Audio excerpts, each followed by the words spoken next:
Hello বন্ধুরা, আজকে বানিয়েছি ছোট আলু দিয়ে আলুর দম। তো কার কার পছন্দ এই ছোট আলুর দম? এটা কিন্তু নতুন আলু নয়, এটা ছোট ছোট আলুগুলো, যে আলুর দমের আলুগুলো বাজারে পাওয়া যায় ওইটা দিয়ে বানিয়েছি। নতুন আলু এখনও আনেনি। তো দেখো, প্রথমে সিদ্ধ করে খোসাগুলো ছাড়িয়ে নিয়েছি। তারপরে একটু কড়াইতে সর্ষের তেল দিয়ে একটু ভাজা ভাজা করে নিচ্ছি নুন হলুদ দিয়ে। তো তারপর একটা মশলা তৈরি করে নিলাম। টমেটোটাকে পেস্ট মতো করে নিয়েছি হাতে ঘষে। মটরশুঁটি তো অবশ্যই দিতে হবে, ধনে পাতা তো লাগবেই লাগবে। তো তারপরে দেখো, একটা ভাজা ভাজা হলে মটরশুঁটিটা আমি দিয়ে দেবো এখানে। তো এখন তো মটরশুঁটি উঠেছে, তোমরা মটরশুঁটির কচুরি নিশ্চয়ই খাওয়া হয়ে গেছে সবার। তো আমি এখনও করিনি,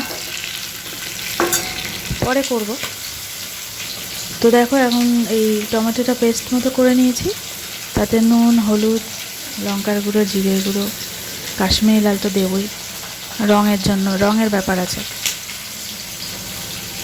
দিয়ে আলুর দমটা তৈরি করব। তো কার কার এরকম আলুর দম খেতে ভালো লাগে বন্ধুরা, একটু জানিও কমেন্ট করে। আর কী দিয়ে খাবে তোমরা, কী দিয়ে খেতে চাও?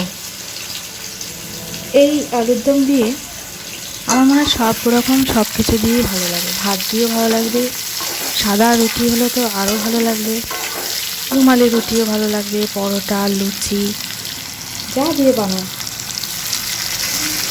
তো এরকম একটা সিম্পলভাবে বানিয়ে ফেলো আলুর দম। দেখো, একদমই সিম্পল। একটু মিষ্টি দিয়েছি আর একটুখানি টক টক মিষ্টি মিষ্টি ঝাল ঝাল এই একটা আলুর দম বানাচ্ছি মটরশুঁটি আর ধনে পাতা দিয়ে। তো কেমন লাগলো তোমাদের বন্ধুরা একটুখানি কমেন্ট করে জানাবে, ঠিক আছে?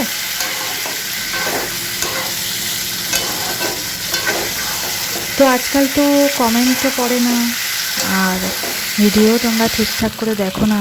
একটু পুরো ভিডিওটা দেখো বন্ধুরা, দেখলে তোমাদেরও ভালো হবে, আমারও ভালো হবে। তো যদি যতই কম ভিডিও দেখো, তো যেই কটা ভিডিও দেখবে, দিনে যদি দুটো ভিডিও দেখো, তো দুটো ভিডিও পুরো দেখে একটা কমেন্ট করো, তাহলে আমার কিন্তু খুবই ভালো লাগবে বন্ধুরা। আমার ভিডিওটা অন্তত তোমরা একটু পুরোটা দেখো।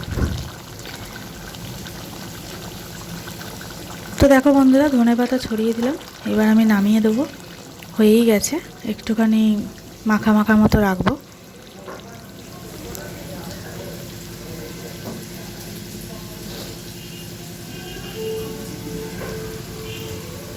তো দেখো কালার কেমন হয়েছে, ঠিকঠাক আছে তো? তো গরম গরম আলুর দম কমেন্ট করো, আর কার কার ভালো লাগলো সেটাও কিন্তু জানাতে ভুলো না।